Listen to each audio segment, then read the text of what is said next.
Hello listeners, मैं हूं श्वेता। स्वागत है आप सभी का मेरे इस यूट्यूब चैनल लखनऊ लर्निंग में। लिसनर्स, आज की इस वीडियो में हम बिजनेस ऑर्गेनाइजेशन के जॉइंट स्टॉक कंपनी टॉपिक जो है उसके बारे में डिस्कशन करने जा रहे हैं। आइए स्टार्ट करते हैं। जैसा कि आप स्क्रीन पर देख सकते हो, सबसे पहले मैंने जॉइंट स्टॉक कंपनी की डेफिनेशन दी है कि होता क्या है। तो जॉइंट स्टॉक कंपनी या कंपनी कह सकते हैं is a type of business organisation. एक ऐसा बिजनेस ऑर्गेनाइजेशन है, इस ऐसा बिजनेस ऑर्गेनाइजेशन का टाइप है। लिसनर्स, अगर आपको याद हो तो इससे पहले जो मैंने वीडियोस अपलोड करी थी उसमें काफी दो अब मैंने बिजनेस ऑर्गेनाइजेशन के बारे में बात कर ली है। ये आपका तीसरा है।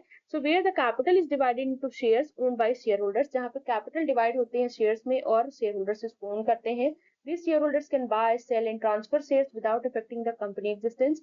ये शेयर होल्डर क्या करते हैं, खरीदते भी हैं, बेचते भी हैं, ट्रांसफर भी करते हैं शेयर्स को बिना अपनी कंपनी की एग्जिस्टेंस को इफेक्ट किए हुए, प्रभाव डाले हुए, एग्जिस्टेंस पर इसके ऊपर प्रभाव डाले हुए।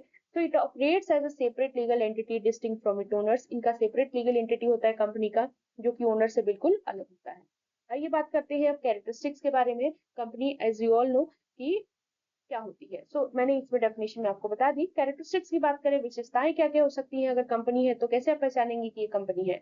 पहला बात आते हैं हमारा ओनरशिप का। Own by share holders, share holders के द्वारा ओन किया जाता है, जो कि स्टॉक परचेज करते हैं इसमें कंपनी में। नेक्स्ट आता है कंट्रोल। इसको देखिए, मैनेज करने का काम बीओडी का होता है, यानी बीओडी मतलब बोर्ड ऑफ डायरेक्टर्स का होता है, जो कि शेयर होल्डर्स के द्वारा इलेक्ट किए जाते हैं। नेक्स्ट होता है लायबिलिटी।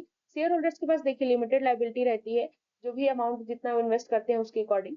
नेक्स्ट आता है हमारा टैक्सेशन। कॉर्पोरेट टैक्स के सब्जेक्ट के रिस्पेक्ट में बात की जाए तो जो डिविडेंड होता है डिस्ट्रीब्यूट करते हैं हम शेयर होल्डर्स को, वो टैक्स किया जाता है पर्सनल इनकम के तौर पर। नेक्स्ट आता है फॉर्मेशन यानी गठन करना। देखिए, बाकी आपने सोल प्रोप्राइटरशिप में पढ़ा, पार्टनरशिप पढ़ा, तो उसका इजी है फॉर्मेशन करना, लेकिन इसमें क्या होता है, आपको रजिस्ट्रेशन करवाने की जरूरत होती है। कुछ रेगुलेटरी रिक्वायरमेंट्स को भी पूरा करने की जरूरत होती है, अटेंडेंस करने की जरूरत होती है। कंटिन्यूटी की बात करें तो परपीचुअल existence regardless of changes in ownership, मतलब परपीचुअल एग्जिस्टेंस होता है, जरूरी नहीं कि ओनर कोई भी आए जाए, कंपनी पर कोई असर नहीं होने वाला। नेक्स्ट बात करते हैं हम हमारा नेक्स्ट आता है लिसनर्स एडवांटेजेस, यानी कि कंपनी अगर है तो उसके क्या क्या फायदे हो सकते हैं। पहली बात तो लिमिटेड लाइबिलिटी। शेयर होल्डर्स की लाइबिलिटी लिमिटेड होती है उनके इन्वेस्टमेंट के अकॉर्डिंग अगर देखा जाए। उनके पर्सनल एसेट्स को भी प्रोटेक्ट करती है। नेक्स्ट आता है एसेस टू कैपिटल। इसमें हम कैपिटल रेज कर सकते हैं, large amount of capital raise कर सकते हैं शेयर्स को सेल करके। जैसे हम देखते हैं कि मार्केट में शेयर्स जब आते हैं तो काफी सारे लोग उसको खरीदते हैं, तो इससे कंपनी क्या करती है, अपना कैपिटल रेज कर लेती है। नेक्स्ट आता है transferability of shares.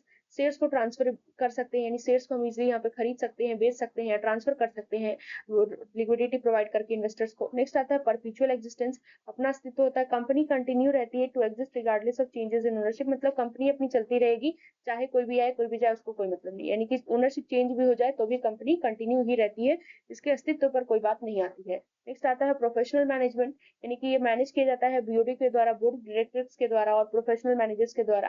Potentially legal to more efficient and effective management, जो कि बहुत ही ज्यादा एफिशिएंट होते हैं और उसकी वजह से हमारा मैनेजमेंट भी बहुत ज्यादा अच्छा होता है।